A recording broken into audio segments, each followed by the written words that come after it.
জয় বাংলা। এবারে বিস্তারিত। করোনা মোকাবিলায় সফল 3 নেতার একজন প্রধানমন্ত্রী শেখ হাসিনা। কমনওয়েলথের প্রধান প্যাট্রিসিয়া স্কটল্যান্ড এক ঘোষণায় এমনটাই জানিয়েছেন। বাকিটা রিজওয়ান ফয়েজের রিপোর্টে। করোনা ভাইরাস প্রতিরোধ যুদ্ধে বাংলাদেশের সেনানায়ক প্রধানমন্ত্রী শেখ হাসিনা।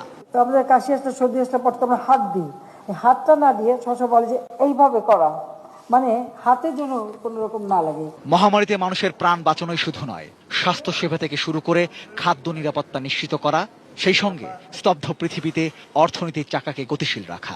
ব্যাংক ব্যবস্থার মাধ্যমে স্বল্প সুদে ওয়ার্কিং ক্যাপিটাল প্রদানের লক্ষ্যে 30,000 কোটি টাকার একটি ঋণ সুবিধা প্রণয়ন করা হবে। এত সব চ্যালেঞ্জ মোকাবেলায় সারা পৃথিবীর উন্নত দেশগুলো যখন ব্যর্থ, চারিদিকে শুধুই মৃত্যুর মিছিল, তখন শেখ হাসিনার নেতৃত্বে সফলভাবে করোনা মোকাবেলার গল্পই যেন লিখেছে বাংলাদেশ।